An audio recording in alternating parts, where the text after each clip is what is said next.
Hi, I'm Angee. And I'm Jaime. Taking care of our mental health is the key to happiness. But even the best therapists sometimes lose their keys. Join us for Therapeutic Happy Hour as we address the absurdities of life's daily expectations as best friends, mothers, and yes, even therapists. Welcome to The Shrink Show.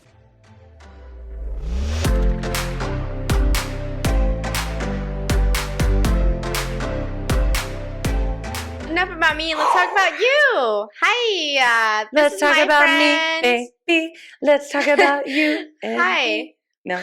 My name's Angee, and this is my friend Angee. My name is Angee. I give big hugs. Ooh, yeah, it's just coming in hot. It is coming in hot. The gin is hot, hot, hot. Oh, thanks, Hot, Hendrix. hot, hot. I'll drink to that. To that. Ever nurseries. So today, folks, because it was suggested by a viewer named my husband Kurt that apparently nobody knows Angee. But okay, so who doesn't know Angee? Everyone knows you, first off. It's a great point. But nobody knows your story, including me. I've been friends with you forever, and I just found out your story.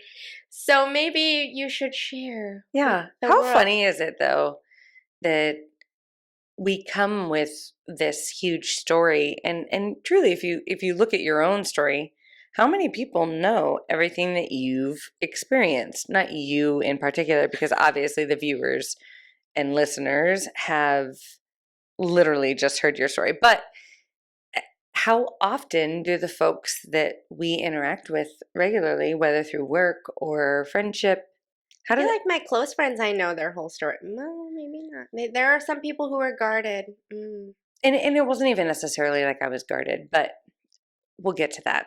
So let's go ahead and flash back. Okay, so it's like an intake session with Jaime. So tell me about, how would you describe your childhood? Let's just dive right in. What do you mean by rough? Well, let's see. I was born to Renee and Kevin. Renee, my mother, was diagnosed with schizoaffective disorder, which is for her, it is paranoid schizophrenia type plus bipolar. So she has the auditory hallucinations that come with schizophrenia, plus the highs and lows associated with bipolar. So she goes through this manic stages as well as hitting those super depressed stages where she can't even get out of bed. She and my father met in the Marines, and they fell in love, got married, and had my older brother a little over a year before I was born, unfortunately, who died at 3 months of age. So September of 1980, died December of 1980. I was born November of 81. And obviously that put a strain on their relationship, not to mention my mom's mental health issues put a strain on the relationship. Side note. Okay. And my dad was young. He was 22 when I was born. How old was your mom? She was 21. Oh, both young. Yes, they were both extremely young.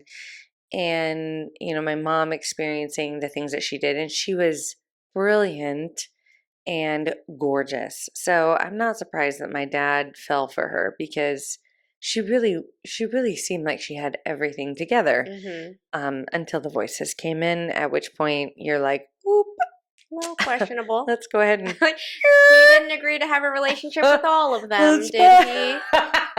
Not so much. So... flash forward to I'm a year old, and my parents have now split, and my mom and I are living together in an apartment. I was born in upstate New York, Poughkeepsie, New York. Shout out to anybody from Poughkeepsie. And my mom, she lived in an apartment that she couldn't afford the apartment that her and my father had. So she moved to the apartment, I believe it was the floor above, with quote unquote heroin addicts. I don't know all the deets. You were only one? I was only one. So details are fuzzy. Details are a bit fuzzy and have Okay. been provided to me by others. My understanding is that family members, including my dad, had gone to visit me around Christmas time. I was often left naked, alone while my mom went out to shop. CPS had been called several times. I was sick, had a really bad upper respiratory infection, all of these things that resulted in my father taking me from my mom and him fighting for custody. Stayed with my dad for about a year and a half, at which point my mom. So, like from age 2 or still age 1? Age 1 to 2.5. Age 1 to 2.5 with dad. With dad. And he kind of bounced around from place to place to place because, again, he's a young dad. Yeah. He was trying. In my opinion, I think. Like working, trying. Yeah, he was trying his best. I mean, he's fucking 22, 23. Holy shit. With a 1-year-old. Couldn't even take care of myself at 22, 23, let alone take care of myself and a 1-year-old. At your current age, you still struggle with the 1-year-old. I still struggle to take care of myself, let alone my 4 children. So he truly was trying his best. Yeah. And he struggled to gain custody, like full custody of me, because he struggled to pay the lawyers, right? They require money. Oh, you got to pay them. In order to do a job, they want paid. I know. Fascinating. Isn't that ridiculous? Okay. So, hold on, let me drink my gin. Yeah. While I continue this story. Gulp. Yes. So, during that time, my mom hitchhiked several times back to Nebraska, where my maternal grandparents, Pat and Bob, lived. And fun fact, she hitchhiked under the handle Foxy Lady. So I would like to be known from this moment forward as #Foxy Lady. Foxy Ladies. Just Foxy Lady. Just Foxy Lady. I was like, but you're Foxy Lady's child. Nope, I just want to be known as... Oh, you're taking it over. I'm taking it over. I'm reclaiming it. That a girl. Thank you. Get it, girl. There was a big, long pause there. It started making me feel a little insecure. You're like, I actually retract that and I take it back. I'm sorry, do you not find me foxy? So I just was thinking you were going somewhere because you were... What kind of fucking friend okay, are you? Let's just focus on the story. So she's hitchhiking to Nebraska. And she would say, they're taking my child. Let's go ahead and flash forward. Who is they? They. Oh, my mom? Everybody. Everybody is they. Okay. The devil, God, the religious, like, thoughts, the voices that come in. They're taking my child. They want me to write a Bible. How terrifying. Yeah. How did your grandma, navigate this? Because my grandma's a badass. And no, actually, homegirl she has figured out how to compartmentalize her relationship with her children. She had 3 children, Rex, Ross, and Renee. And Rex diagnosed with paranoid schizophrenia. Ross, like a VP of some major organization. Like, he is highly successful. Renee, my mom, paranoid schizophrenia plus bipolar. So her first husband, remember the grandpa I was talking to you about that I had a fun, like, he was kind of a dick? Mm-hmm. Yeah. That guy? Yeah, that guy. He was very domestically violent with her. And this is for another episode, but, like, it's fascinating to me because I have since asked my grandmother about her prenatal experience with each of these children. Because you were there. What kind of? Yes. Well, no, my grandma. I was there with my mom. Yeah, no. Your mom's eggs were in utero with grandma. Oh. Intergenerational trauma. And you felt what grandma felt when she was pregnant. We'll digest that in a past life regression session. Yeah, we will. Watch, we never get to it. And our listeners are like, when are you going to get to this? Cliffhanger. If they take notes, then... clearly DM us because you will be my new best friend. Mm-hmm. But what's fascinating about it is when I've asked her, she has stated that in utero there was trauma between her and Dad with Rex, not with Ross, also with Renee. I know, like What type of trauma? oh, Like abuse? like Rex We're came, talking? or like my grandpa came home, and my grandma being 7 months pregnant with Rex, and she was taking up too much of the bed, so he came home drunk and just kicked her in the back Okay. and shoved her against the wall, like full on pregnant, like she fell out of the bed. Yeah. That Got kind it. of trauma. Yeah. And obviously Significant. but And you know, if that's what she shares, you know there's so much 20 more. more stories to that. Right, because Yeah. that's you Just only for a remember so listener much. to know. Yeah. Anyway, so Okay. I find that fascinating. However, flash forward. Okay, Foxy Lady. So So Foxy Lady arrives in Nebraska. she arrives in Nebraska. My step grandpa Bob Mm-hmm. and my grandma Pat, very understanding of my mom. My grandma was young. My grandma was 41 when I was born. Mm-hmm. I was 38 when I had my last child. So if that gives you an idea, she was not old. She was 40 when my brother was born, and he obviously passed. So I think for her, she had lost 2 children and a grandchild. I'll be damned if I'm going to lose my second grandchild. And so she became very protective, right, and like defensive. She's never officially said any of this, but in our connections, in our discussions, like I feel that from her, that you can sense that she very much didn't want to lose me, and she and my grandpa and ironically my biological grandpa devised this plan to come to New York and kidnap me from my dad at 2.5 years of age. So, and morbid curiosity, I guess, kidnap you from your dad because they just wanted you and didn't want to lose you? Was Dad questionable? Were there concerns?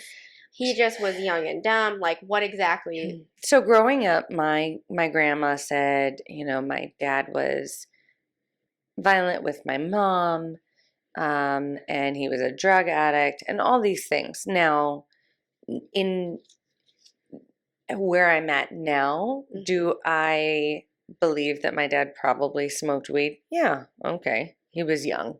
I mean, a lot of people do. Do I think he was like a really big drug addict? No. Do I think he was intentionally domestically violent if there was any sort of violence? No. Do I think he was maybe a hothead, kind of like me, or like my mom would pin him in a corner with her psychosis, and he had no choice? And young and no coping skills. Right. Not justifying abuse. Well, and he had lost his mom when he was 11 or 12. Okay. And so, like, But that's what you've pieced together as a grown-up. So I feel like my dad was a very, very good person. He was young. He was trying the best that he could with what he had. He really was. Probably needed a therapist. He probably did. So my grandma and step grandpa. And so step grandpa stayed back. So this is what's fun, is my grandma and my biological grandpa, again, domestic violence relationship. Yeah. But they were able to, my grandma, again, I told you, badass. They were able to. She is. I've met her. Yeah. Yeah. Anybody who knows Patty than I am. Loves fucking Every Patty. Day, all day. And they were able to have some sort of relationship because my grandma had figured out boundaries, and she knew how to be like, oh, fuck off. That a girl. No, sir. But what was even more fun is they brought along his 8-year-old daughter. Oh, okay. Just for some spice. That is to New York. Yes, my Aunt Susan, who is one of my favorite humans on the planet. And she is his daughter from a second marriage. Oh. So it was his time to have her because they had since been divorced. Because I've met her, right? And didn't know the line. Now I got it. Here we go. So Susan And when she talked to her mom, was like, "We went to New York to get Angee." Just minor details of the kidnapping. Fun facts. Uh-huh. So how old are you when the kidnapping happened? 2.5. And I was living in a home with my dad. According to my grandma, it was a home he shared with several other guys. She has said the comment that it was a junkyard. I don't know the facts of Sure. that. However, when what she has told me, what I do believe is true, is she walked in. Now she had visited once or twice before. So my dad knew her and had interacted with her without my mom. Mm-hmm. And she had taken pictures and sent clothes and things like that. Yeah. So she walked in, and he, being a young dad, was embarrassed by the way his house looked. So he started picking up, which breaks my heart when I think about it, because in his process of trying to clean up to impress my grandma picks me up. Now I know my grandma at this point because I hadn't seen her too long before. Mm-hmm. And she shoves me in my mom's arms because my dad and my mom were still legally married. So it Oh. technically Plot is a kidnapping, thickens. but not Mm-hmm. technically because they still had Legally, it technically isn't a kidnapping because legally, right. yeah. Right. Wow, Yeah. fascinating. But my mom, being in her mentally ill state, had Mm-hmm. walked in and she said, "Angee!" and screamed this at the top of her lungs. And my grandma was like, "What the hell?" Shoved me in her arms, and they both ran out because my grandma knew if she carried me out, it was a kidnapping. If my mom carried me out, it wasn't. And all of my Fascinating. dad's now my dad is in the back room having Right. cleaning up, Trying to clean, and yeah. all of my dad's buddies are saying, "Kevin, they're taking Angee." And they Shut run down the up. stairs into the rental car with my biological grandpa at the steering wheel, my 8-year-old aunt in the back seat, a fucking towel draped over the license plate because they're badasses, right? That because it was plotted, It was planned, all all planned. signed, sealed, My delivered. grandma had talked to a lawyer. She knew everything that she could and couldn't do. I mean, I'm not saying what she did was wrong, but she played her cards She right. played her cards right. And, there was just hindsight. There was a time in my life where I was angry with her for the way that my life, When was that? my teens, Okay. my late teens. But I truly believe that my life was supposed to play out this way, and having connected with my dad through a medium, he's even said that, um, through the medium, which whether you believe in a Well, medium or not, yeah. it was impactful for me, and it meant a lot. But anyway, So you're 2.5 years old. You're and in this getaway covered with a towel, license plate car, my rental mom, car. my mom and I, we land in the back seat, Mm-hmm. and what my grandma had always told me was that they started driving off and my dad was chasing the car. And this is like the saddest image to me, and this was always something that stuck with me, is I'm 2.5, and I think about my daughter right now who's 2.5, and I was just waving in the back window at my dad saying, "Bye, Daddy, bye." And that was the last time I ever saw my dad, which, God, what an It's awful, heartbreaking isn't that? for you and Dad. I know. Because And Dad knows what's going on, and you're just this little 2-year-old. I have no idea. And the fact that I think about my daughter, and I think if she was ripped away from me, she wouldn't be waving in a Yeah. window. Oh my God, I didn't mean to get emotional, but she wouldn't be waving and saying bye. Um, But you were with familiar people. I And if was, your daughter was with familiar people, she too would probably say bye, like the I ignorant know, bliss of two. but it also it also demonstrates to me the attachment, because I had been with one caregiver and then another and then another and then You were another, just and used to so saying that goodbye. attachment, like, I was just, yeah, I was used to Hmm. that attachment that didn't really exist. And then what Dad probably experienced. Right.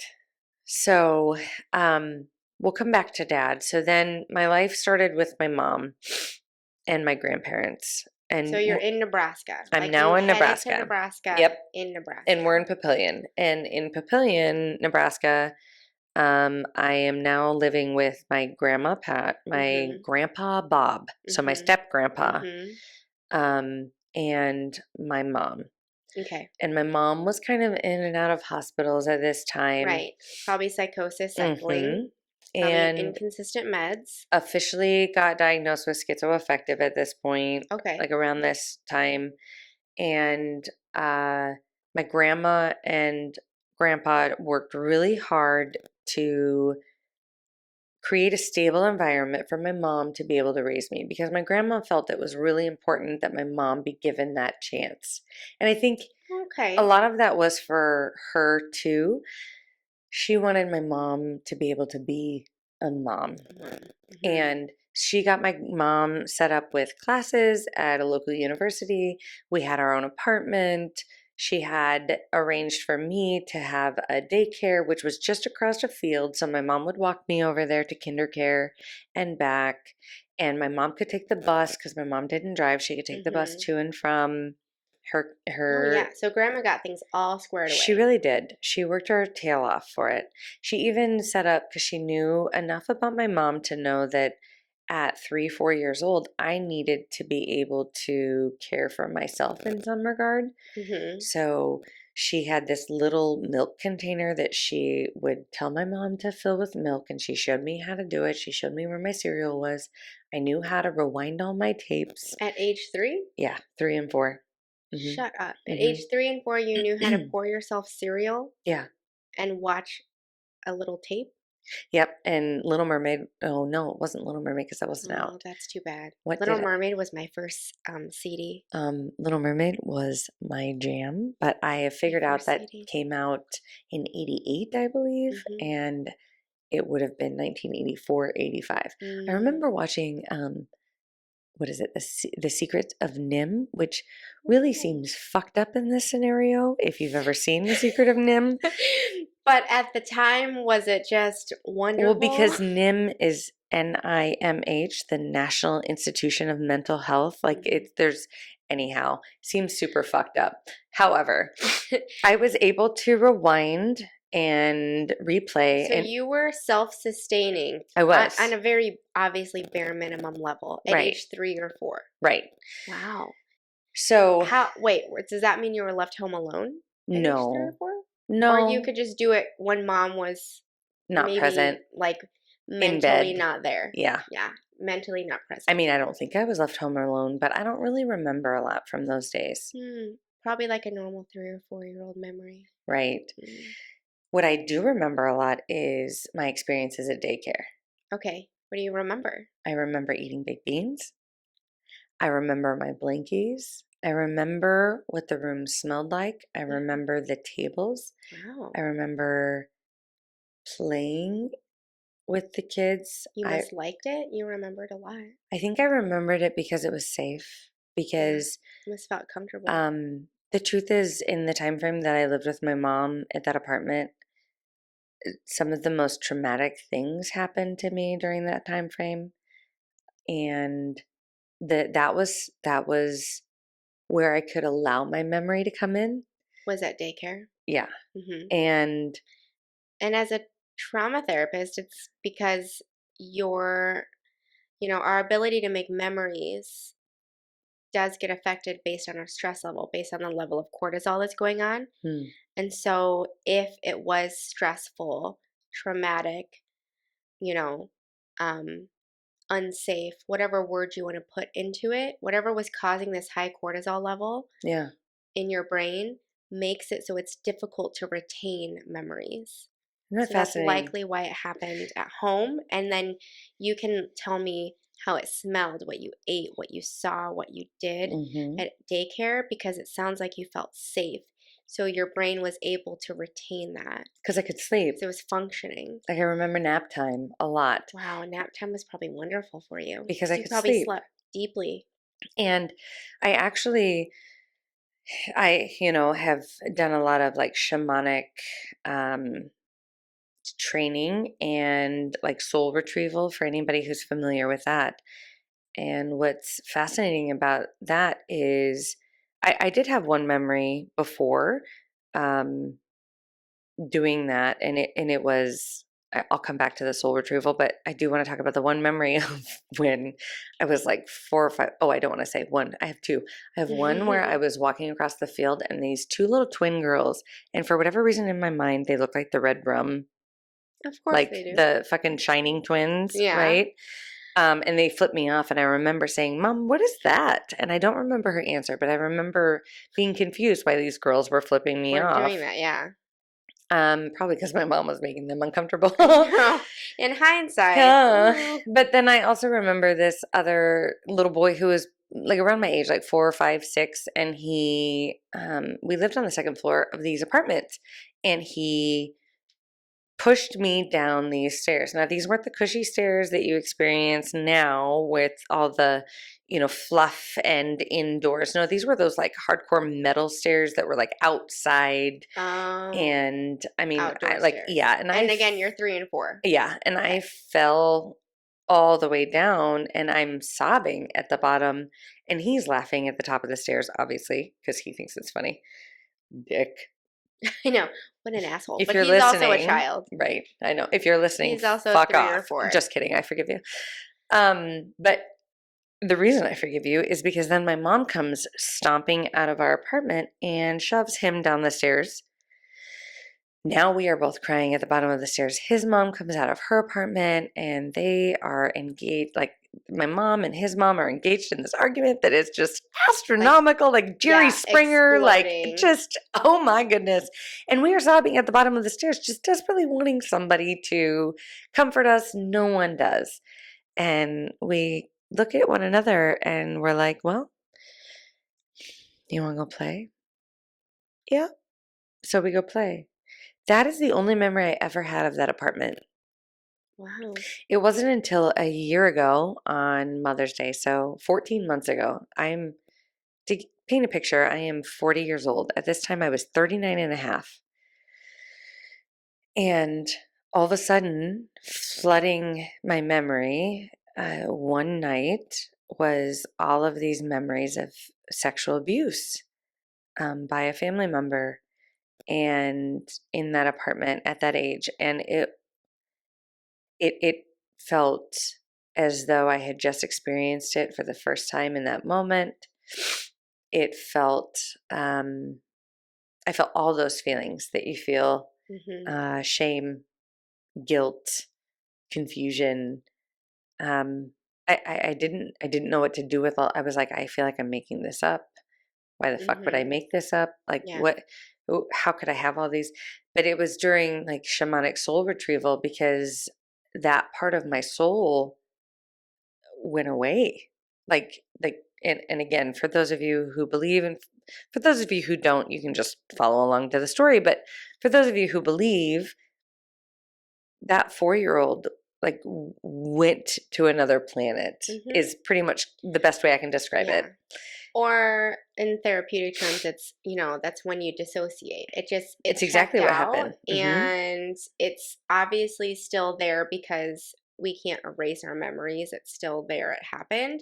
But your brain put it in the category of it didn't happen, because if we show this to Angee in her conscious She's mind, going to break. She will break down, and we need Angee to stay alive.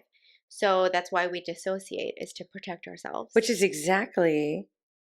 Isn't that what I told you? Because you had texted me. Because I had didn't... texted me something random, and again, you're always so mysterious. It's always like 6 months later, you're like, so I had a mental breakdown 5 years ago. Like, Jesus Christ, Angee.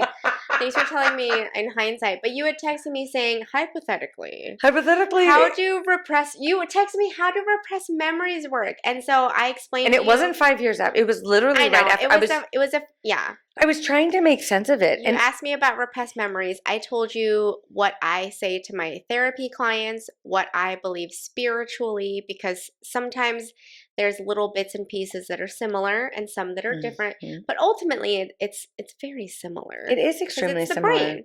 It's your brain Anyways, protecting you. so I described what happens. I described dreams because you were having some dreams.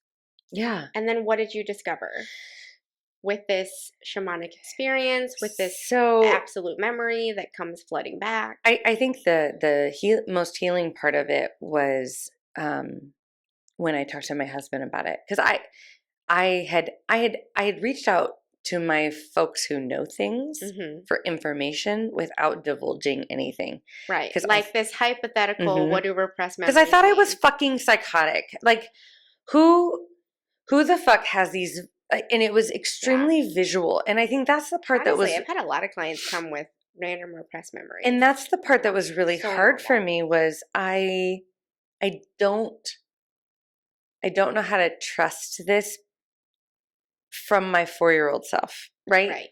And Right, because it's a child. right, but why else would I make this up? How else would I create these super realistic images that make me feel some type of way that is extremely uncomfortable and vulnerable and shame? I could not be intimate with my husband for 2.5 weeks because I felt incredible shame, and Yeah. he didn't understand because I didn't tell him. Right. And so it wasn't until Your 4-year-old self was very present in that moment, it right, sounds like. and She couldn't have a grown-up relationship. she couldn't. And it wasn't until I sat down and told him, and I was terrified. Now, this is a man that I had been married to at this point for 8 years, 7 or 8 years. Yeah. I had been with for 10 years, and I was terrified to tell him because I thought he would think I was fucking psycho. I mean, really. Yeah, yeah. And totally makes sense. I just sat down and I just started bawling and I just told him everything.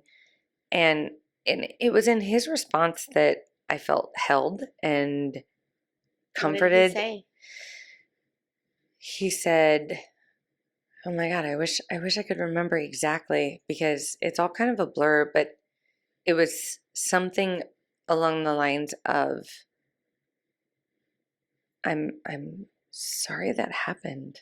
Like it was, he held space for me. And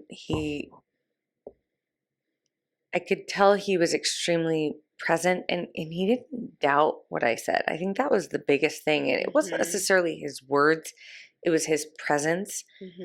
And he held me and let me just sob in his chest, which is what I needed. I needed somebody to hold me and allow me to break down. Yeah. And I think about it now because it doesn't haunt me now.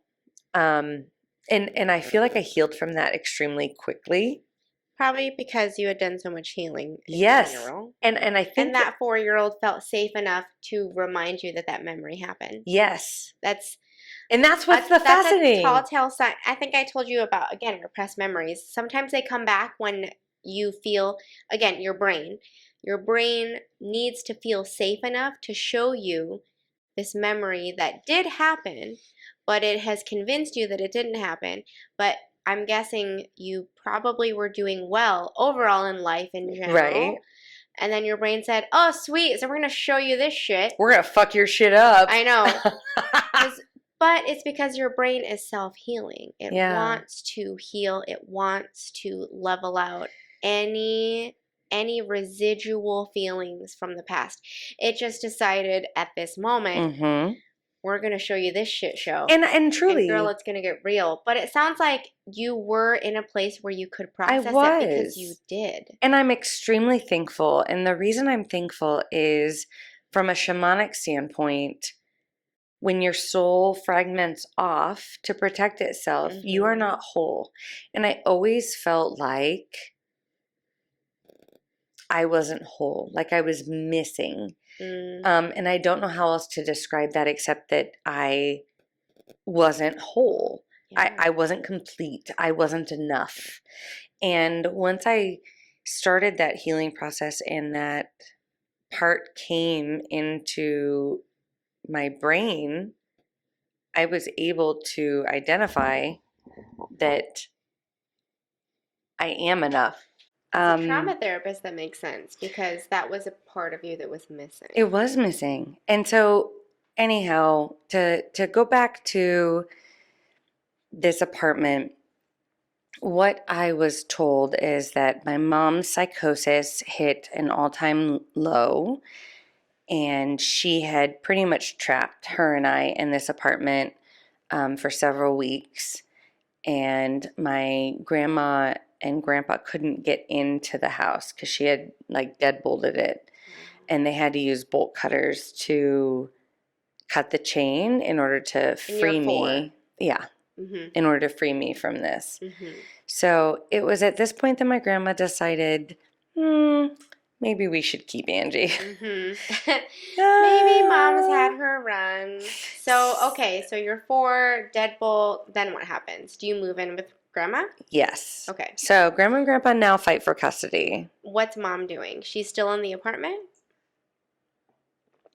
I don't know entirely. However, what I do know is between that time and about 5.5, because I lived with her, I'd say 3 to 4 was living with her and my grandparents. 4 to 5 was living with her. Ish. This is a rough estimate. Right after she and I lived together, lived with grandparents, and we moved to Arizona. I don't know how long it took her. You and mom? No.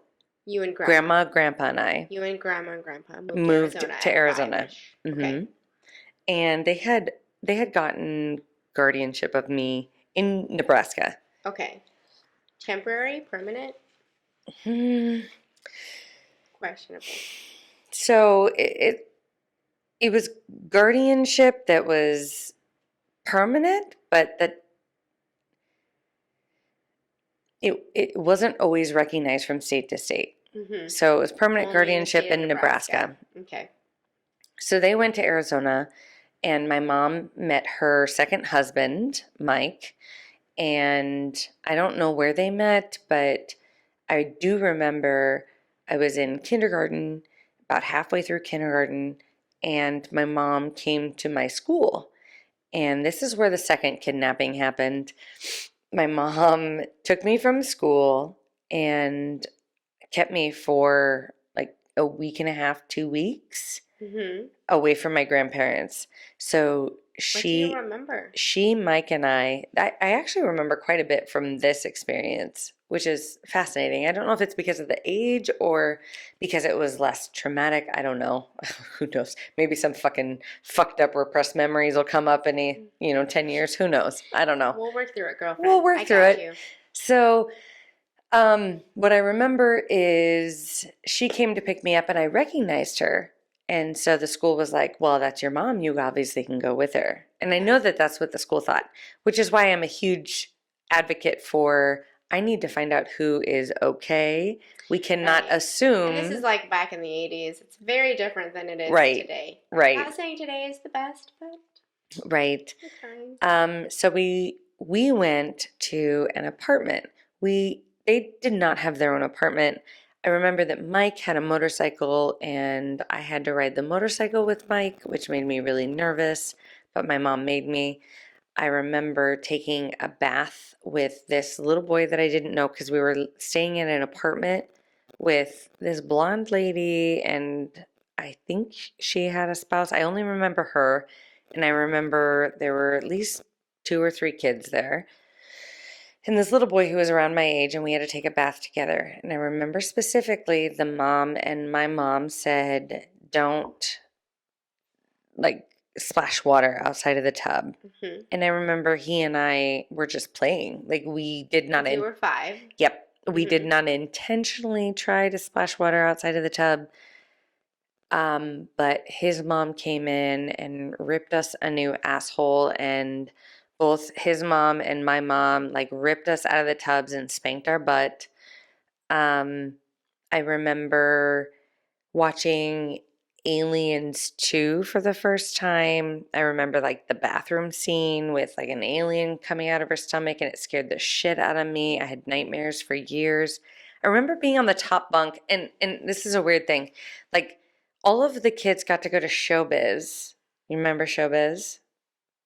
Oh, it's like okay, anybody who's my age will remember. It's like the creepier version of Chuck E. Cheese, which, mind you, Chuck E. Cheese is scary as shit. Chuck E. Cheese is terrifying. Okay, yeah, but this is the creepier version. Showbiz. No, never heard of it. Oh, okay. Well, they all got to go to I'm just Showbiz. so young and dumb. I just don't Young and understand. dumb. Showbiz.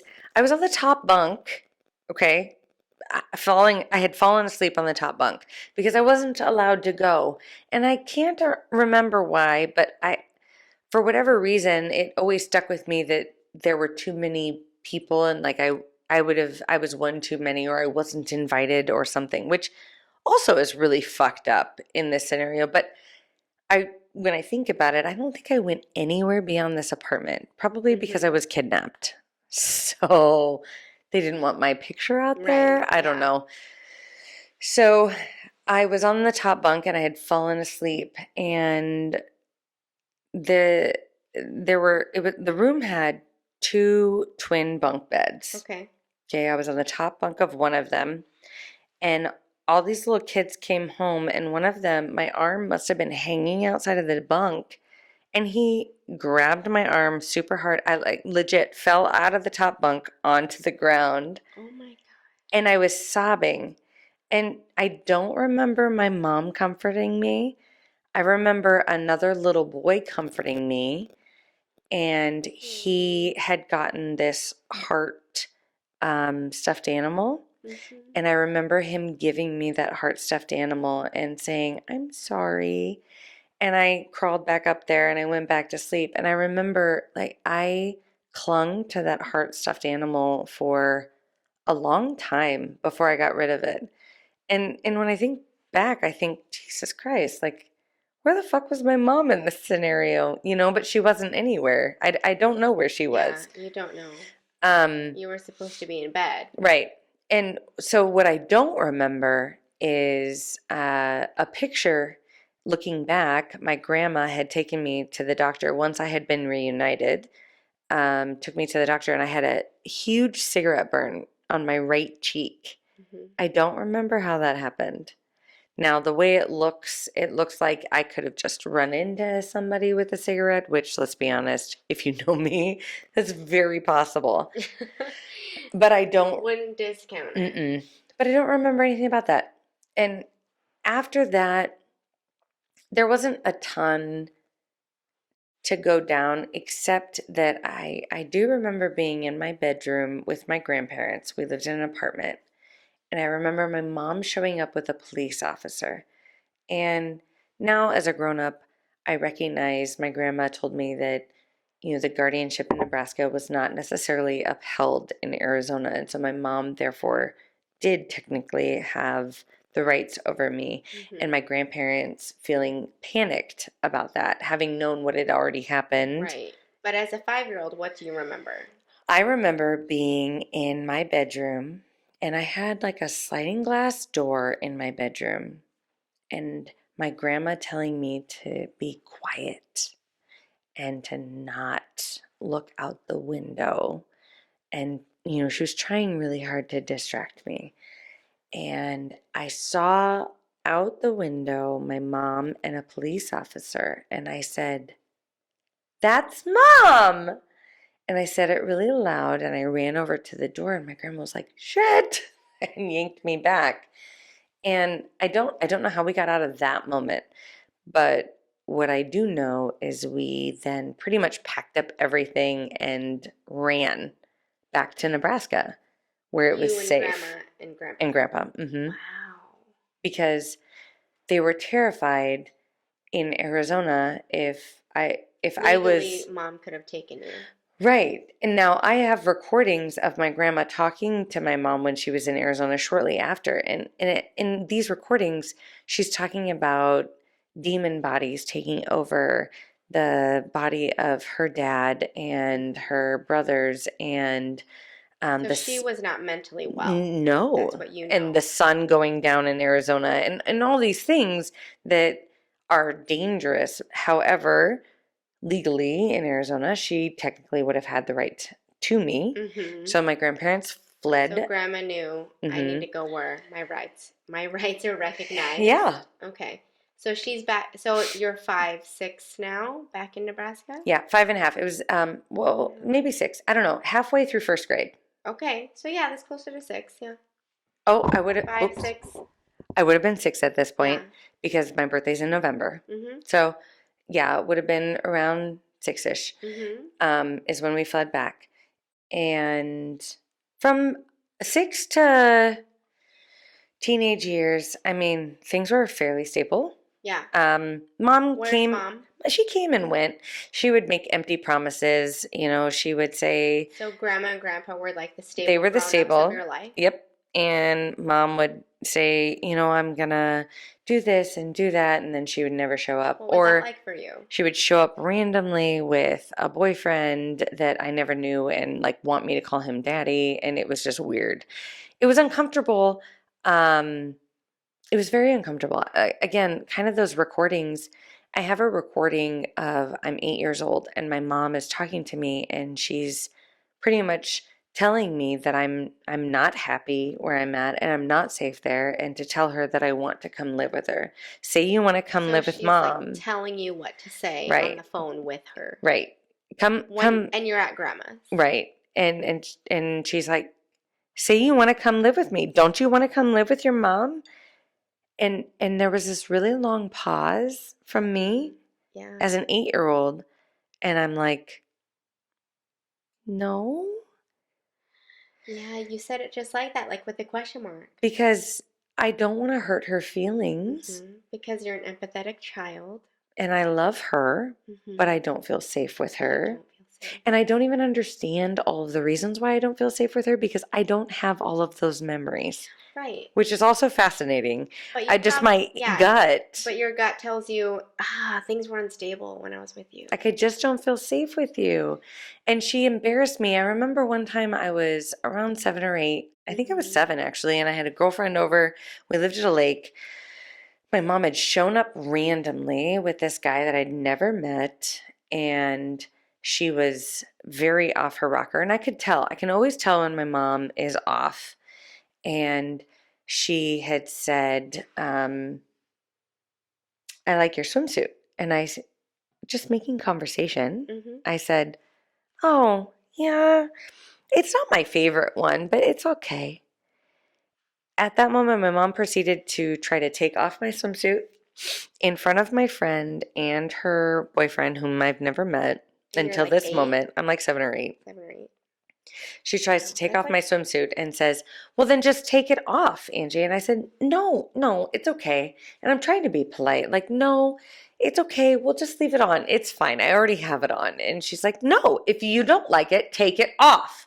And I was like, wow, she escalated. yeah. And I was like, no, I don't want to. And what was going through my head was, oh my God, I am so embarrassed in front of my friend Right. because they're uncomfortable and I was more worried about Jesse's uncomfortability than I was Right. mine. I also was Well, uncomfortable you're because old enough to know, like, this is my friend.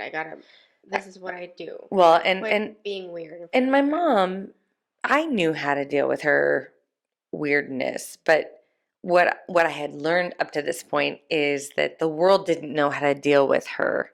Oh, could you And see what your friend was she was feeling, uncomfortable, experiencing? and I could feel it Yeah. as an empath, as somebody who is sensitive.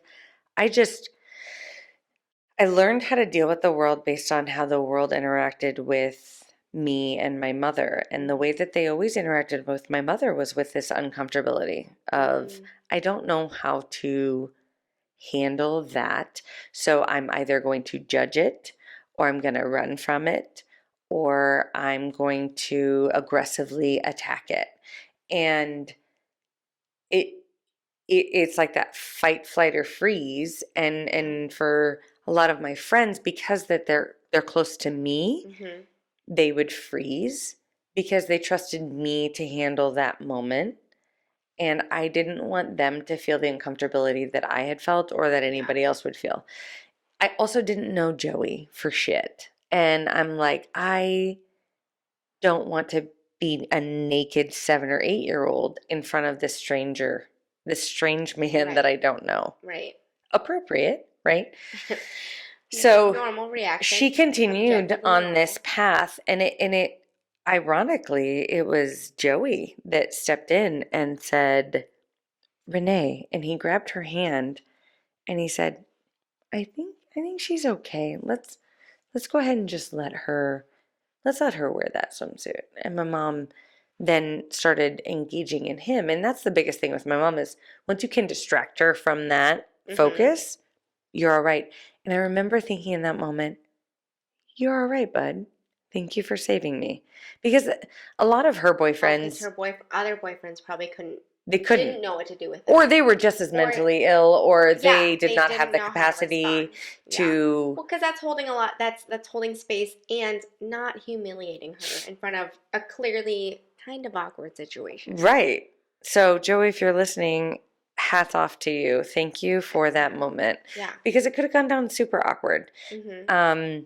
And hindsight, according to my grandma, it sounds like her and Joey were having extremely loud, intimate moments, not far from the bedroom, like during the daytime. And like eventually grandma had to kick them out. Like my grandpa was like, you are going to a hotel, we're buying you a hotel, get out. I don't remember those, so that's good, I guess. Thank God for that. The little things. I know. Minor details. So childhood with her was awkward. She married her second husband, and he was awkward. They moved to Arizona. Not Joey. No, it was Mike, which is weird because it was her and Mike when they kidnapped me, and then it was her and Joey, and then she must have gone back to Mike. I don't know how this worked out. But her and Mike moved to Nebraska, and they got a house on 19th and Martha. I pass it all the time. Okay. On my way to work, and I would go there like every other weekend, kind of like a divorced family. So you'd be with grandma full time and then visit mom on the weekends. And this is from what age to what age? I don't remember when I started. Late elementary? We're getting into late elementary. I mean, I want to say like 8, 9 until like 11-ish. So we're touching elementary. Yeah. Oh, nope. It had to go through 7th grade, so that would have been 13. Okay, until 7th grade. Because I remember figuring out how to put in my contacts at that house. Okay, so then what happened? What was all of that like? It was like we went to Family Fun Center. On the weekends with mom? Okay. Like it was entertaining. So mom was like a fun mom. It was. At this point. Yeah, and I remember looking at her and thinking she was the most beautiful person on the planet. And I was such a chubby, awkward looking kid that I was like, you are so stunningly gorgeous and thin and beautiful, and I don't fit in to you. But I also remember feeling so uncomfortable with her, and I didn't trust her. And there were so many weekends where my mom would call, and it was supposed to be our weekend, and I would look at my grandma on the landline and I would give her the eyes like, please don't make me go. And I would mouth that, please don't make me go. And my grandma couldn't save me every time because it would have been hard. But I honestly think, looking back, she probably saved me 75% of the time. Oh, okay. She would make up something. Like she would say you couldn't go. Right, because and I was mom would She would buy it Go with because I was in dance. I was a Heartland Hoedowner. Oh yeah, girl. Hashtag Heartland Hoedowners. You were on the Macy's Thanksgiving Macy's parade. No big deal, Parade. huh? NBD. No, So but then I was really big you into would dance. reluctantly go to mom's. Right. So like the good thing is I was big into 25% dance, I was of big into choir, I was big into band. I was big Yeah, girl. into all of these activities. I was in acting, I was in like I really a lot of my childhood was Like the arts. distracting myself with the creativity, which I think was also my saving grace. And grandma would save me, mom would believe her.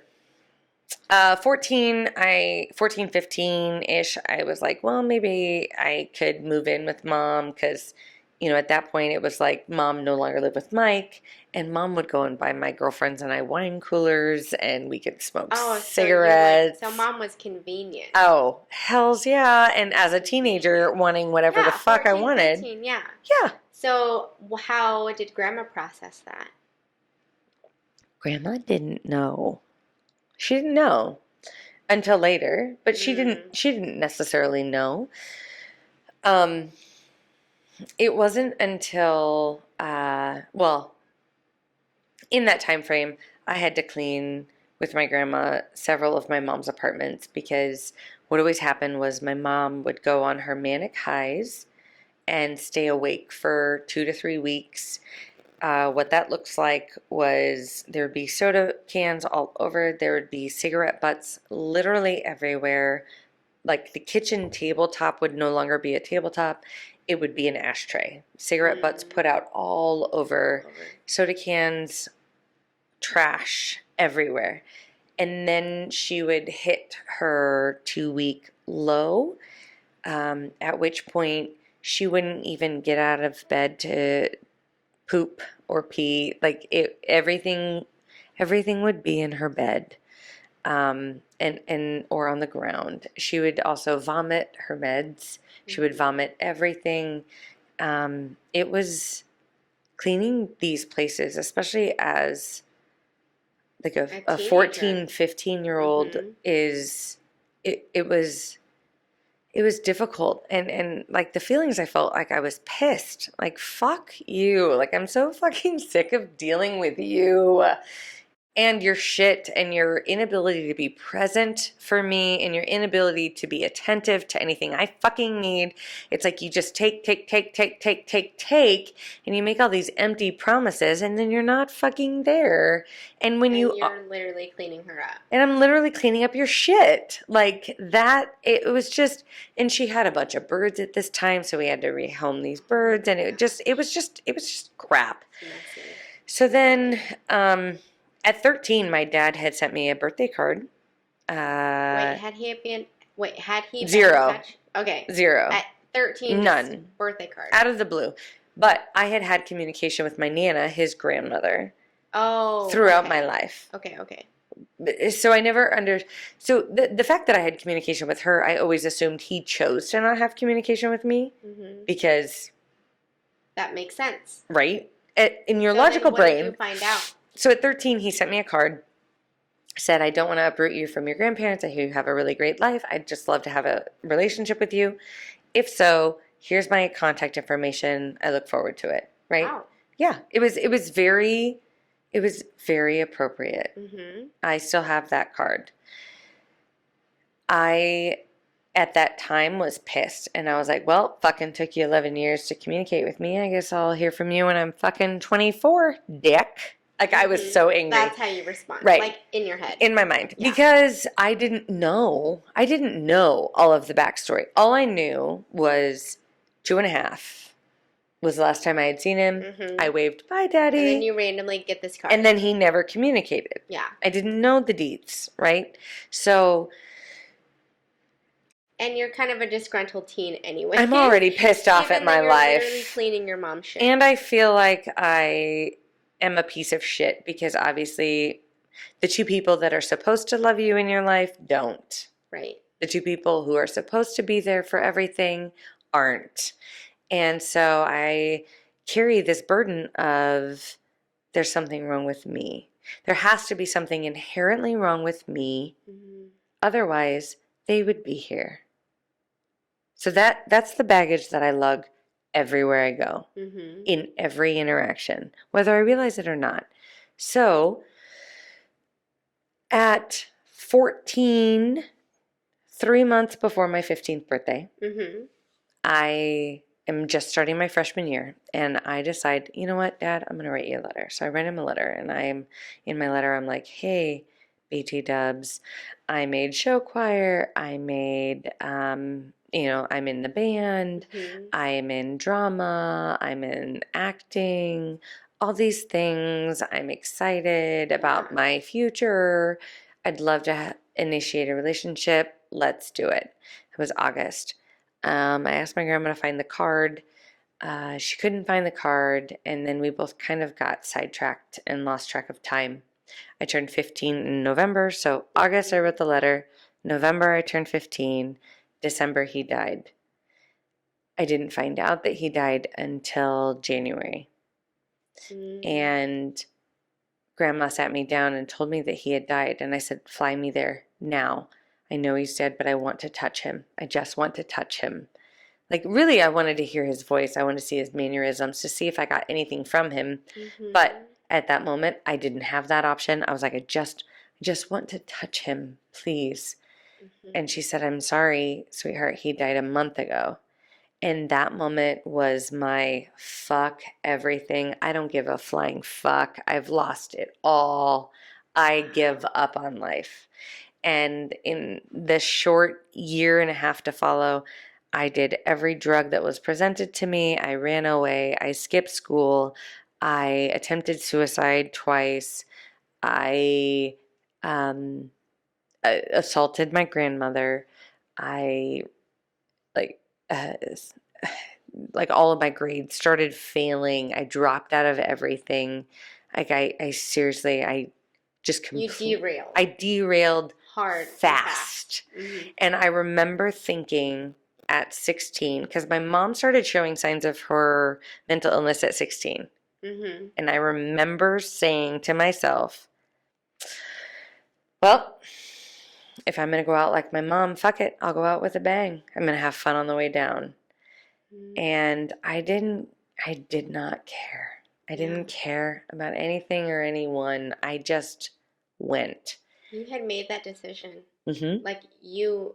If I'm going to be crazy like her, I'm just going to fucking do it. This is what it is. This is it. Ironically, every time I had money, I was never able to do acid or shrooms. And whenever acid or shrooms were available, I didn't have money and no one would loan me any money. Interesting. And I find that fascinating because I truly feel that had I done those, something about the psychotropic aspect of those, I think I would have crossed a threshold that I wouldn't have been able to cross back. At least at that point in your life. Yes. Not necessarily now. Yeah. Not that I'm about to go out and just embark on... Because you do shrooms on a daily. Welcome, Shrink Show. That was a joke. It's a joke. I don't. She doesn't. Please don't fire just me. Letting you know that. No. We made a joke, but that went too far.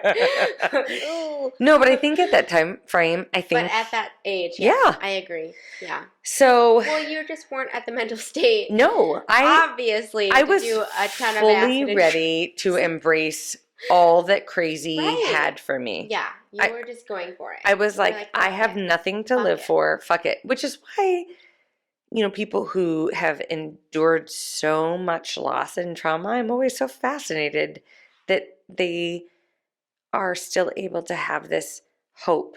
Because at that moment, I kind of lost it all. Yeah. And I had only lost a little.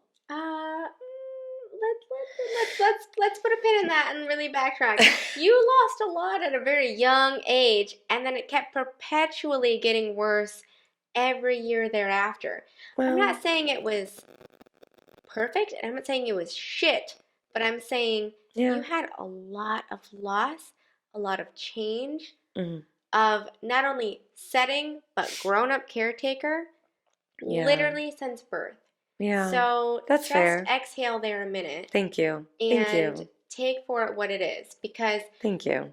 I don't think most people can say, yeah, so I was kidnapped at this age, and then get this kidnapped at another age, and then get this raised by my grandma, and Yeah. then mom would kind of randomly appear. I mean, that's a lot. That's a lot. You know the ACEs, right? Yeah. We, as social Adverse workers, childhood love adverse experiences. childhood experiences. I have quite a few of them. You check a lot of boxes, and Mm-hmm. you're not stupid. You understand the consequences of each and every loss that we experience, specifically, not only from 0 to 1, Right. but from Huge. 0 to 18. Yeah. A lot of inconsistency. Thank That's a you. lot. Thank you. So, You're yeah, right. just sit back and give yourself credit for the shit show that you experienced. Thank you. And you were literally self medicating, trying to cope with the 14, 15 years of life that you lived. Mm. You were trying your best with what you had. You didn't have anything else. You're right. And I mean, yes, grandma tried a lot. And mom tried honestly for what she had. She did. Sounds like dad did too. It doesn't mean that it was perfect. It just means they tried. Mm. That was a lot. But It is for a you lot. as their baby, that was a lot for a little one.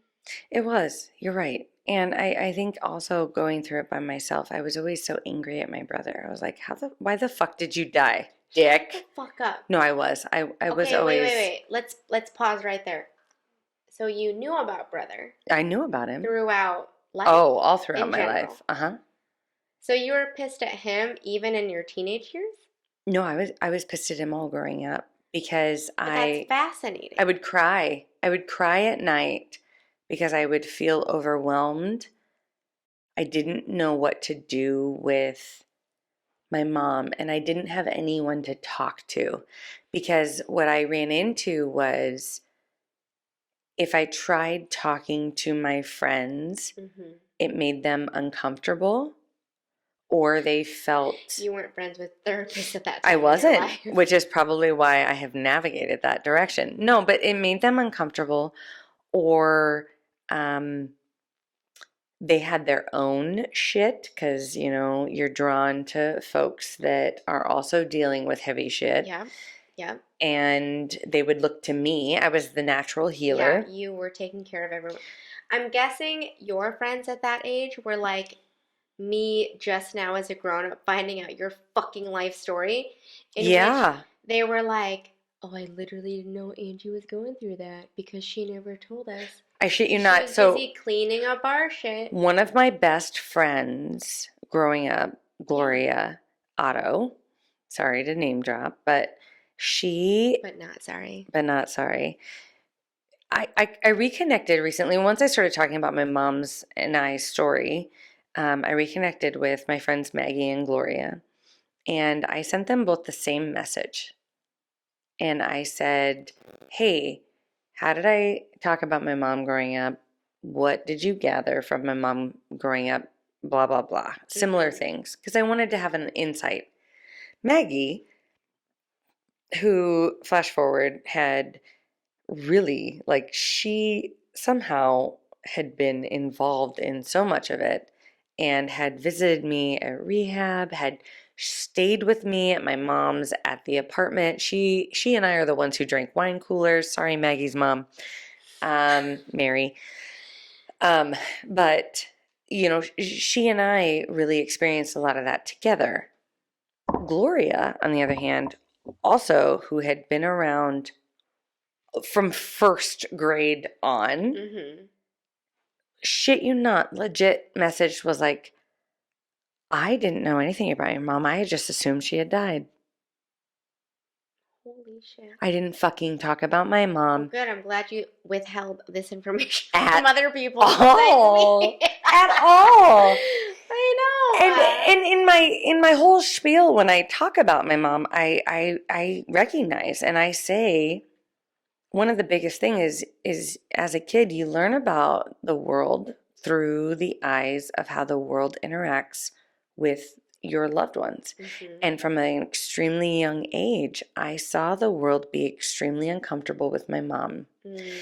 And it wasn't until recently, when I was cleaning up my own need to be a perfectionist, that I recognized my need to be a perfectionist didn't come from this place of abandonment, which is what I thought it came from. Mm-hmm. I thought it came from I'm not Which is enough, and my not dad and my abnormal. mom weren't That's pretty there, normal. and that's where I thought it came from. Mm-hmm. But I actually realized it came from this place of wanting to never make anyone feel the way my mom made them feel.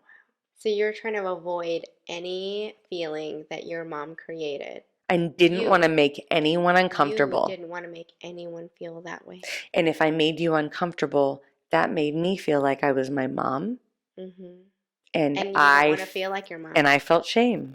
But and you I don't felt want to feel like your mom. I didn't. Now I don't give a flying fuck. But at the time, I Right. didn't. And Fascinating. it made me become a perfectionist in wanting to be a people pleaser. Mm. Because if I don't make you uncomfortable, then I'm nothing like my mom. Yep. Anyhow, I know we're taking a lot of time. This No. therapeutically makes so much really sense. divulged so much, but No, just want you to exhale and give yourself, first of all, credit where credit is due. Okay? fucking You were doing the best that you could for what you had. Plus, pat my back. you and I both know you literally work with teenagers. So you know you would never tell one of your students, you could be trying a little bit harder given what your parents were going through. True. Fuck that, okay? Fuck that. So exhale a little bit, okay? And just recognize you've gone through a little bit of shit. Yeah. Okay? You know what? You're right. I have gone through some shit. And I have worked my ass off to clean it up. Mm-hmm. And that's hard. So then let's enter into why or how did you enter into social work? So I feel like my life has literally presented me with the social work field. It's kind of was a no-brainer. Yet I did not want to go into the field of severe and persistent mental illness because that was too close to home. Okay, but that's funny because that's what you thought in undergrad. I thought I wanted to be a remember thinking, wow, that Angee is crazy wanting to work with mentally ill people. And then That's outrageous. here you are being the therapist. I know, here I am, the therapist. Yeah. That doesn't make any sense, but I'm not a scientist. I'll drink to that. So let's focus on why or how did you stumble upon this beautiful field of social work?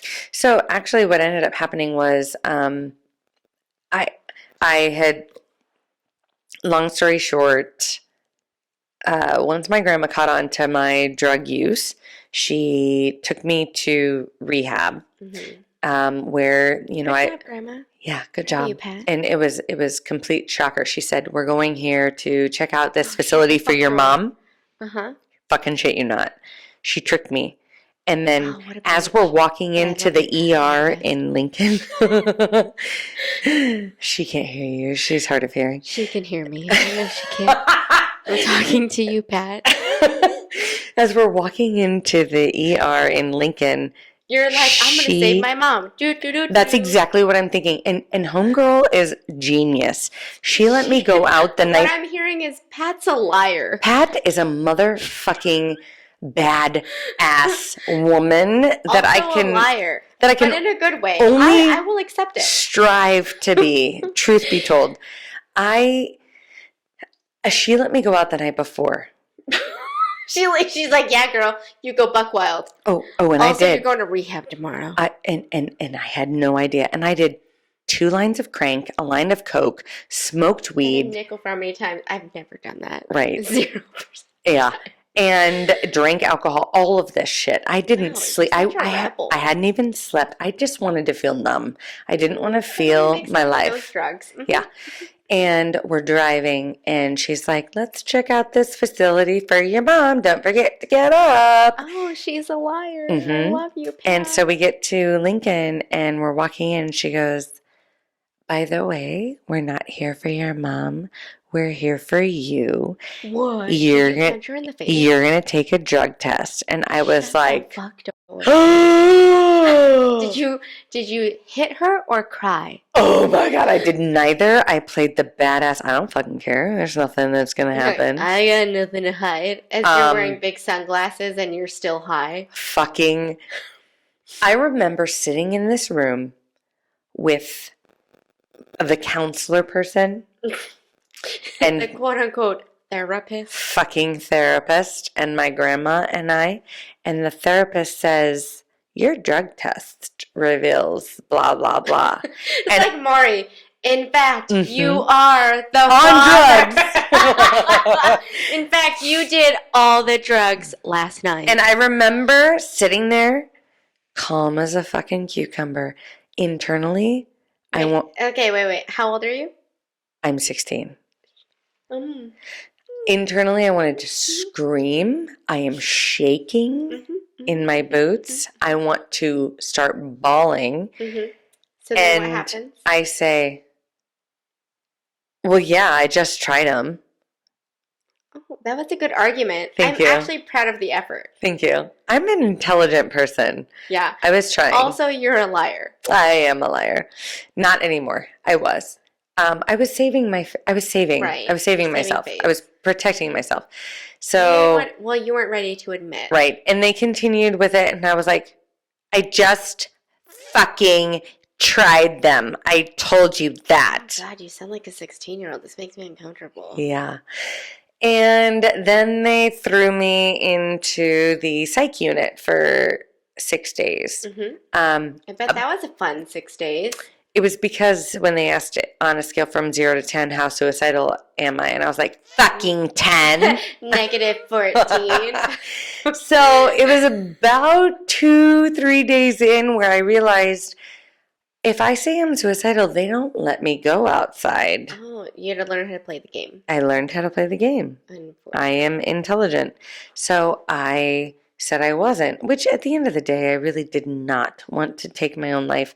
I just equated suicidal ideation with, I don't want to be alive anymore. I didn't truly want to take my life. I just was hurt and in pain, and I didn't know what other options I had. Yeah, right. So then they threw me down into the rehab, and it was through the rehab situation that a youth pastor I had met a couple times came to visit, and he was late, and my grandma invited him into the therapy session, the family therapy session, where she decided to say, you're not coming home, Angee. I don't know where you're going, but you're going to a group home or somewhere. But I can't have you living at home with us. And I'm 16, and here's my reaction. Almost legit word for word. Well, I don't fucking care. I don't want to fucking live with you anyway. In reality, this is what was going through my mind. Oh my fucking God. I have destroyed everything in my life, and nobody loves me, and everybody hates me, and I'm just a piece of fucking shit. And that's what's going through my mind, but no one can see this because I can't be vulnerable because that's not safe. You have to be tough. I have to be tough. Oh, that must be an exhausting front to put on. It was so exhausting. And what I didn't know at that time was the youth pastor left that session. Well, I left the session, went up to my room and was like, I don't fucking care. I'll fucking go anywhere, because I'm a badass teenager. As I go and sob in my room by myself. What did the youth pastor do? The youth pastor talked to my grandma, and he was 36. I'm 16. No, he wasn't 36. He was 33. I'm 16. His wife is 32. They have a 7, 5, and 3-year-old at home. And he looked at my grandma and he said, I'll take her. And they fucking worked this plan out where Pastor and grandma? I moved in with the Ray Bucks. And JD, he had grown up on the streets and hadn't gone past 6th grade and had his own life experiences with pain, and so he recognized that. His He wife, probably heard what you were just saying, what was going through your head. yeah, He probably heard that. he did. He didn't hear what you said out loud. I know he did. And he wasn't even supposed to be there. He was supposed to be there an hour before, but he had been running late, and he had hit traffic along the way because there was a ton of construction. And my grandma, who normally doesn't let anyone in, was like, yep, come on in. And she didn't really know him. And he called his wife, Kim, who has to like really sit down and methodically pray about everything and get all these answers.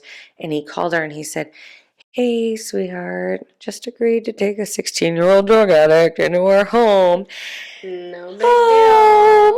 And she had said goosebumps just flowed through her entire body, and she knew that it was what they were supposed to do. And they were my saving fucking grace. I mean, they really. What was it like living with them? I always feel guilty because I don't have a relationship with them currently that I feel like they deserve for everything that they gave me. What they give you? A family. They gave me love. They gave me unconditional acceptance. They challenged me to become better. They challenged me when I went rogue. They challenged me to heal. And, through that religious experience, honestly, the church that we were a part of, I experienced a ton of healing, which was fantastic. It also caused me a ton of pain, and we can get into that another time, but it was, it was kind of you need to let go of all secular stuff and, no rated R, no, like I had to let go of the music and the movies that I had liked, and any sort of like sex and all that stuff is awful. And you couldn't have the friends, any friend that you wanted, they had to be religious. And I remember at like 17, 18-ish saying like, well, but you're saying I'm supposed to like preach the love and the word of Jesus. I don't understand how I'm supposed to do that if they're supposed to already be a Christian. Yeah. Like that doesn't make sense to me. Right. I eventually left that church because I felt like I was supposed to go somewhere else, and they rejected me and were no longer in my life. Not the Raybucks, because they are beautiful souls. The church, the church did. And I had my whole... from what age to what age were 16 to 18. Oh. Well, I was with the Raybucks 16 and 19. Okay. The church 16 to 18. And I had, like, my best friends were wrapped up in that church at that time. Yeah. And they just kind of washed their hands of me, which was very painful, and caused me to question God and all that stood for, which at the time I needed some sort of faith. At 17, my mom tried to take her own life and took 287 Depakote and went into a coma for 2.5 weeks. And I remember being in my room, and JD came in and said, Angee, I have some tough news. Your mom tried to take her life. And I called my grandma, and my grandma explained it. I went to the hospital because my mom was in town. I went one time in that entire time. And at this time, like, I was going to school full time. I worked part-time at TJ Maxx. I was doing my thing, right? I was living my own life. Yeah. For the first time, I didn't have to worry about her and what she needed. I didn't have to stress about it. Yeah. And not that that was my grandma's intention, but my grandma being her guardian and conservator, and my grandma having her own frustrations with her, my mom was ever present in our household all the time. Right. Whether through conversation or whatever. I was able to distract myself completely at the Raybooks because I was a part of their family, right? And it was a blessing. I went to the hospital and I looked at my mom and I said, just die and leave me the fuck alone. And how old were you? 17. And I remember being shocked by that statement. And I remember feeling shame. And I remember feeling anger at myself for thinking that, who the fuck thinks that about their mom? Mm-hmm. And I am a person that always asks why, so I want to know why. Why do I feel that? Why do I feel that? Mm-hmm. Why? Where does this come from? Where is this? And it was all about that ghost. I wanted her to be a ghost within me. If she was a ghost within me, then she's no longer a part of me. And if she's no longer a part of me, then I no longer have to deal with her. Mm-hmm. And I wanted the freedom of not dealing with her. And you asked me a long time ago how I got into social work. About 6 hours ago. 6 hours ago. When living with the Roebucks, mm-hmm. at 18, I graduated, and I had switched to a different church. And in that church, they had talked about a Romania mission trip. Oh yeah. And when I had lived with the Roebucks, we were a part of one church, and that church was going to go on a 2-week mission trip to Romania. And I was mm-hmm. super excited. I was about 16 at the time. I was very pumped. We had raised the money and everything. And then the pastor of that church left that denomination to form his own church. And that denomination kept all of that funding. Now, JD, as the youth pastor, followed the pastor to this new church. Okay. So we lost all of that. But Romania was always somehow near and dear. Like there was something that was stuck in there. And so when I left the church and went to a different church, oddly enough, it was a youth service, and it was someone coming and talking about this 4-month-long Romania mission trip. And this was February of my senior year, and I did not know what I wanted to do after graduation, so I was like, all right. Romania sounds good. That sounds great. That's like a fresh trip. Yeah, and it's going to start in August. And this was of what year? 2000. So from February to August of 2000, I had to raise $4,000. Somehow $4,000 No big deal. paid for 4 months in Romania. I'm sure in Romania dollars. Well, yes. Also 2000. Things were not quite like they are now. Yeah. And it was through Chris and Felina Hewitt's company called Word Made Flesh. And the reason I liked it was, at the time, the way they explained it was, be Jesus's Word Made Flesh. Like, be what he said in the flesh. Yeah. And I... So you went over... That made sense. No, but I'm sorry. Did you go over with people in your church, or did you go over by yourself? I went over by myself through this company, which was founded in Omaha. So there were, when I say by myself, I didn't know anyone. Okay. But in this 4 months, there were, let's see, Susan, Rachel, Terry, and I. There were 5 of us on this missions trip. So you have to apply, and you had to get in. Okay. Right? You had to be accepted. I was the youngest. I was 18. Mm-hmm. Terry, I'm sorry, Terry, if you're listening, but I feel like Terry's 8 years older than me. Why are you looking at me for the answer? I don't fucking know. I don't know. Yeah. And I think right. Terry was the oldest, so we were anywhere between like 18 and 28. Let's just say. Okay. I can remember this. All adults. All adults. But it was 5 of you. 5 of us. Mm-hmm. One from Kentucky, one from Massachusetts, one from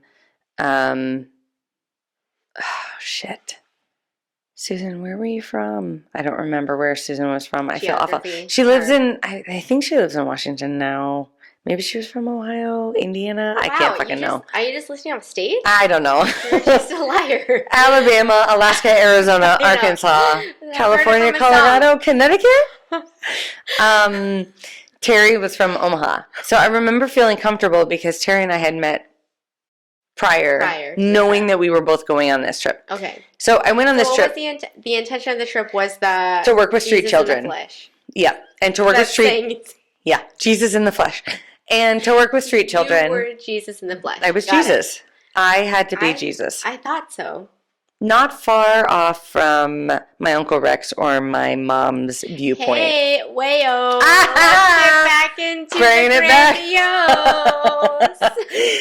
No, but we had to work with street children, and this put me in a position of feeling very vulnerable, very outside of my comfort zone, and I had never been able to connect with kids up to this point because I did not grow up with siblings. I did not grow up with cousins all around.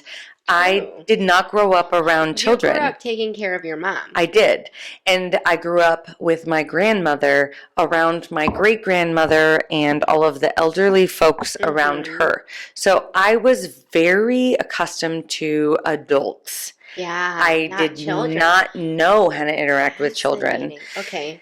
And when I went to Romania, I was able to discover a playful side to myself that I had not really been afforded before, but a working playful side, I guess, to say the least. Yeah. And when I came back, I knew I wanted to work with children who were in difficult situations like abuse and neglect situations. So I immediately applied to the children's shelter at the Child Saving Institute, where they only had an overnight shift, and I took it. And you're like, I'll take it. I will take it. I was 19, and I'm like, I want in that door. And Which is so wonderful. What a great agency. Yeah, and I stayed there for 6 years, which in the shelter, that's like a goddamn lifer. Oh, yeah. But I stayed there because I loved these kids, and what I grew to recognize within myself is that I wanted to support these kids as an outsider in the way that I needed. I wanted to tell them that it's okay to be pissed off. I wanted to tell them that it's okay to not be okay. I wanted to tell them that they can say this fucking sucks and I am fucking angry and I feel fucking cheated and I don't know what to do with those feelings and just collapse. And then I could hold them and say, I'm here. And because that's really, I didn't need anyone to solve it for me. And I don't want to minimize my grandparents in any of this because they were huge. But my grandma was also carrying her own burden. And she created a safe space to talk. But unfortunately for my young mind, I didn't want to burden her more than she already was burdened. And to have somebody to create that space to say, it's okay to say this sucks, would have, if I could just unload on someone that I felt could take it, it would have been so freeing to just talk about it. So I wanted to be the grown-up that I didn't have because no one in school, no one at the functions I went to, some of the folks at church did, but it always kind of came with this caveat, other than the Raybucks, it always came with a caveat of Jesus and God and, well, don't cuss because God doesn't like that, or you can't truly be yourself because something that would disclaimer about who you are. It did, and I just wanted to be that authentic adult that kids and now at this point in my life that anyone can come to and just say, this fucking hurts. And I don't know what to do with that. And I can look at them in my own authenticity and feel their pain and say, I hear you and you're not alone. And I will be with you and sit with you through all of this. And don't worry about me in that process because I can take care of me. You just be you. Wow. Yeah. So that's what you wanted. Yeah. It's just to give that to someone else. So yeah, it's just So been. where are you at now? Because you were literally doing what brought you to social work. I am. So now I am a school social work at a behavioral school with traumatized children who have their own stories, and I can sit with them and say, it's okay to say it fucking sucks. And I will say those exact words because kids understand. They've heard those words before. They say them. And sometimes. Ooh, shocking. Ooh. I'm also doing my own business through creating healthy minds of storytelling and sharing my story and sharing the journey that my mother and I have been on, and the impact that has had on my life and on her life and on my grandmother's life, and really how we came out on the other side. It's, I know you guys have heard a lot of, for those of you who don't know, have heard a lot of the deep, dark stuff. I know. Did you like that? However, there are so many beautiful moments, and just to kind of give a little insight, she and I are doing great. I am her guardian and conservator. She is an incredible grandmother. She's stable. Yeah, and she is my hero, and she truly is Mom. She's mom, and she's one of the most, if not the most beautiful soul I've ever met, and truly the reason that I am here today. And I wouldn't be me without her. And it took a journey to see it, but I am thankful. And Grandma? And Grandma is a badass. Still. Consistently, that a go. She is an independent woman who now lives with me. Yay. Which is so beautiful because then my children get to experience great grandmother, and it's a benefit to me because she can help with my mom, and she also can do things like read, or quiz my son on his weekly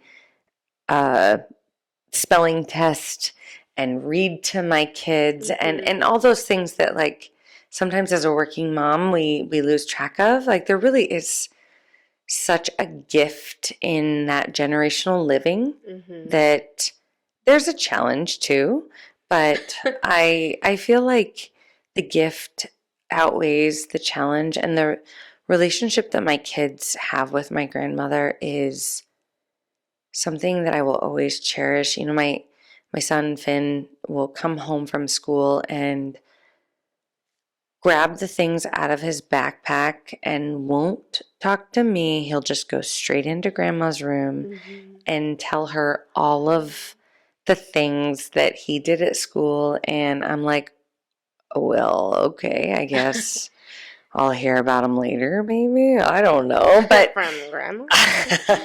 But it's beautiful. It's incredibly beautiful. Well, yeah. How has all of this full circle come into you as mom? Because you have a dynamic story in which you were raised by mom and dad separate, and then grandma separate, and even a touch of foster, right? With that pastor and pastor's wife. What do you see or notice in how you parent with every dynamic that you come from? I always say that one of the biggest gifts my mom taught me throughout my childhood is how not to be a mom. And that may sound harsh, but I feel like she would also admit it because she's apologized. You know, I learned a lot about what I needed and about what is right and about how to be present through her giving me what I didn't need and doing what wasn't right and not being present. I also learned a lot about authenticity from my grandmother. My grandma never beat around the bush. She was always very raw and real and included me in all of the things with my mom, which was both a blessing and a curse, but I think the curse would have been there regardless. The blessing was that I at least had the instructions along the way. And I think oftentimes as grown-ups, we think if we don't tell kids, they won't know and they'll be shielded, but that's not the reality. They're not shielded. They are very much involved and they very much see everything. They know. And my grandmother understood that enough to include me so that I knew what was going on and could process it in real time instead of making up something in my brain that wasn't true. Right.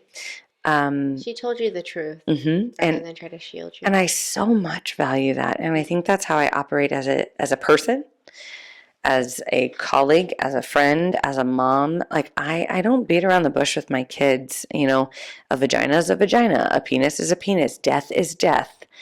I'm not going to make up some fucking lie unless it's Santa Claus and the Tooth Fairy. But the reason, and I have even grappled with that within myself, but I feel like if I have an opportunity to create magic and imagination and excitement in my children's mind that isn't harmful, I'm going to do that. It's not going to harm them in believing in something beyond themselves that is giving them money for their teeth or presents. Like that's not harmful. But what is harmful is if I were to say, Grandpa's just on a vacation and he didn't die, or Grandpa's just in a better place.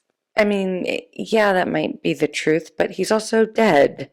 And that's important for my children to understand that he has died and what death looks like. So I think my grandma really, really taught me that. And the Raybucks, they taught me about embracing the chaos of family, which really prepared me for my entire adult life. Truth be told, look at my family.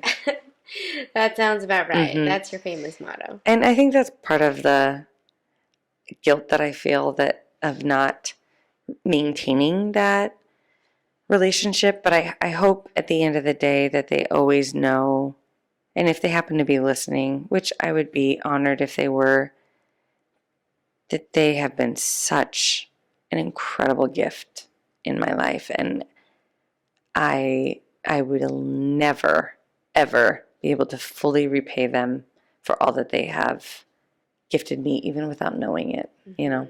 So anyway, thank you. That's beautiful. Well, and even with what we've talked about in general, just as friends, it's not a matter of, you know, you have to gift it back, but it's the idea of, you know, you do the best that you can and you just continue to do that, to live your life with those same lessons, with those same mottos, with that same demonstration, so you can keep moving that forward. Yeah. Right? And I bet by doing that with your children, you are moving that same lesson forward that not only you gain from your mom, from your grandma, from the Raybucks, from truly anybody who is beneficial in your life.